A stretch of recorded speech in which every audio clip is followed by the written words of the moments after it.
প্রতিদিনই দেশের কোনো না কোনো প্রান্তে ডাঙ্কি ফ্লাইট নিতে গিয়ে নিখোঁজ হচ্ছে কেউ না কেউ। পরিবার বলে ইতালি গিয়েছে দালালের মাধ্যমে, শীঘ্রই হয়তো কাজ শুরু করবে। কিন্তু বাস্তবে সেই যাত্রা শুরু হয় মৃত্যুর পথ ধরে, লিবিয়া থেকে ভূমধ্যসাগরের উত্তাল ঢেউ পাড়ি দিয়ে। ওরা লোক পাঠাই দেশের থেকে, আরো অনেক পাঠাইছে। 3 দিন পরে আমাদের খবর এলো যে ওই জায়গায় ধরে নিয়ে গেছে। আমরা যে জায়গায় রাখছিলাম ওই জায়গা থেকে আটকে এলাইছে মাফিয়ারা। মাফিয়াকে তো ছাড়াইতে হলে আমাদের এখন 15 লাখ করে টাকা দিতে। আমার আব্বাই বলতেছে যে তোর একটা দোকান দিয়ে দেই, তুই দোকান দিয়ে পরে সেই তোর পোলাপানের সংসার চালা আর কিস্তি চালা, এই কথা বলছে। এত কষ্ট করে পারলাম, আজ একটা বছর ধরে আমি পোলার লগে একটু কথা কইতে পারলাম। আমার নাতিনে কই আছে বাবা, নাতি লেগে কানতে কানতে আমার চোখ বেঁচে গে বাবা, আমার একটা নাতি।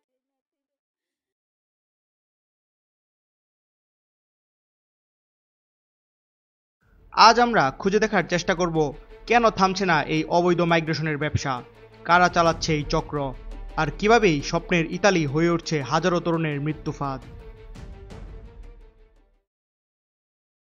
এই ডাঙ্কি ফ্লাইটের যাত্রাটা শুরু হয় বাংলাদেশ থেকে। শরীয়তপুর, মাদারীপুর, ব্রাহ্মণবাড়িয়া, সিলেট, কুমিল্লা এই জেলাগুলো এখন দালাল চক্রের সবচেয়ে সক্রিয় এলাকা। দালালরা নানা প্রলোভন দেখিয়ে গ্রামে খেটে খাওয়া মানুষদের বুঝায় ইতালি গেলে জীবন পাল্টে যাবে এক মুহূর্তে। তার জন্য শুরুতেই প্রয়োজন 15 থেকে 25 লাখ টাকার মতো। কেউ দালালদের প্রলোভনে পড়ে গোপনে ঘর বিক্রি করে, কেউ আবার ঋণ নিয়ে 15 থেকে 25 লাখ টাকা পর্যন্ত দিয়ে দেয়। বিনিময়ে দালালরা প্রতিশ্রুতি দেয় 3 মাসের মধ্যে ইতালি পৌঁছে যাবে, কাজ রেডি। 3 করা জায়গা আমি 6 লাখ টাকা বিক্রি করে লাইছি।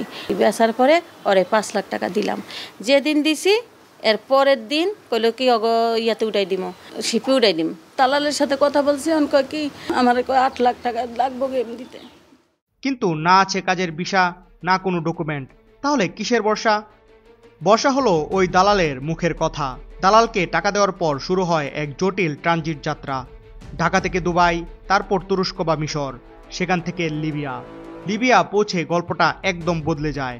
পাসপোর্ট কেড়ে নেওয়া হয়, ফোন বন্ধ, আর স্বাধীনতা শেষ।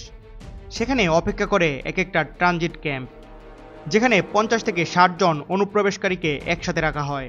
সেখানে খাবার কম, পানি সীমিত, আর মাঝে মধ্যে শারীরিক নির্যাতন পর্যন্ত হয়। গাদাগাদি করে রাখা 50 থেকে 60 জনদের রাখা হয় মাফিয়াদের আন্ডারে।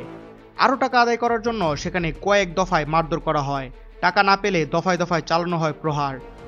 অনেকে তা সহ্য করতে না পেরে সেখানেই মৃত্যুবরণ করেন। যারা বেঁচে থাকে তাদের নিয়ে শুরু হয় সাগর যাত্রার প্রস্তুতি।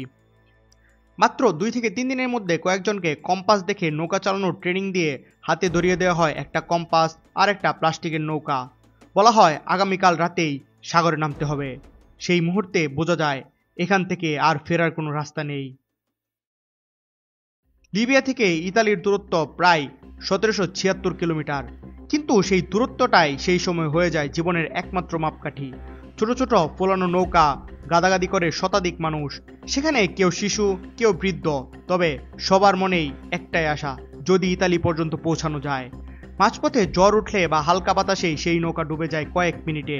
অনেকেই মারা যায় দমবন্ধ হয়ে, কেউ অতিরিক্ত ঠান্ডায় হাইপোথার্মিয়াতে। কেউ যদি মৃত্যুর স্বাদ জীবিত থাকতে গ্রহণ করতে চান তাহলে বাংলাদেশ ইটালি যাইবেন, তাহলে উপভোগ করতে পারবেন।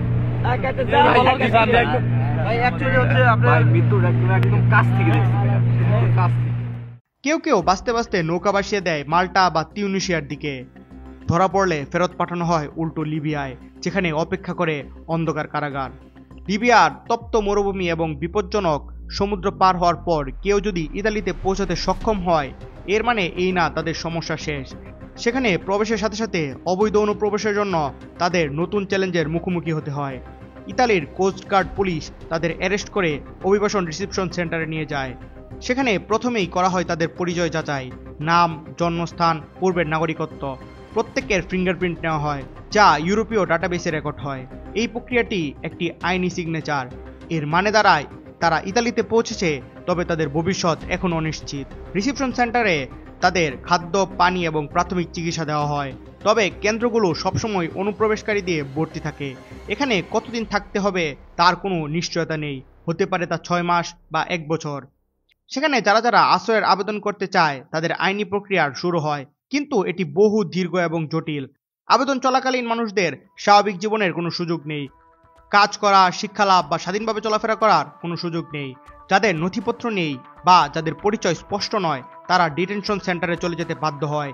এখানে শারীরিক ও মানসিক চাপ, অস্পষ্ট ভবিষ্যতের চিন্তা এবং মাঝে মাঝে শোষণ বা মানব পাচারের ঝুঁকি থাকে।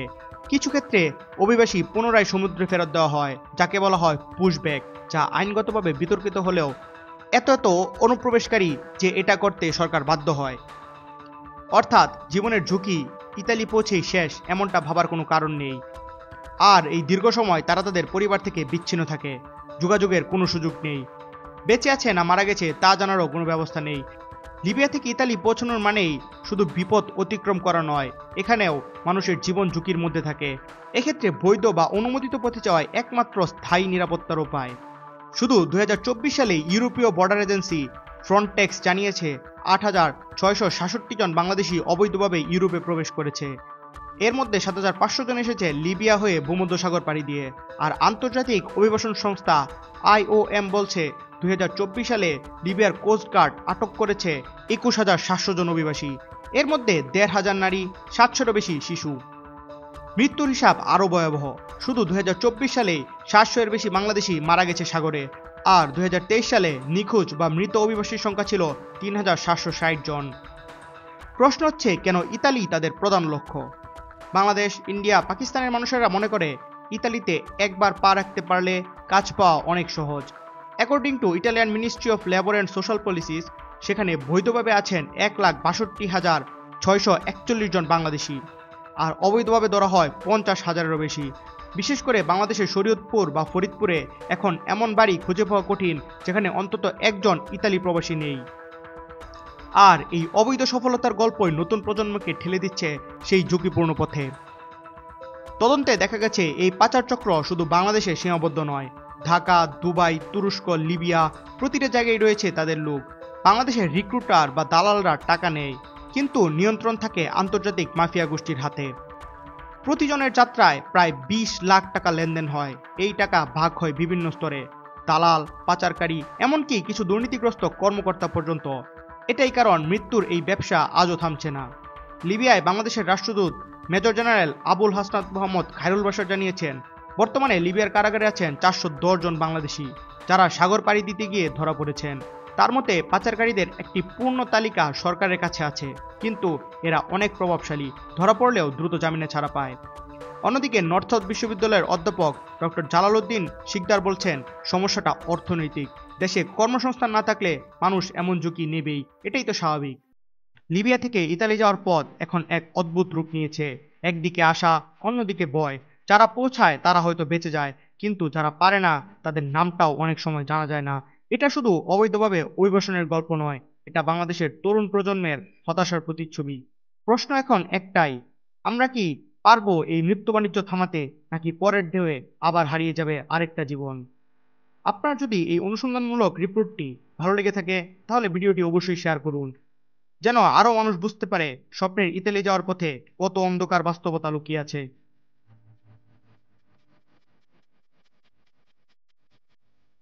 খাদিমুল ইসলাম তুষিব, সাইনিং আউট।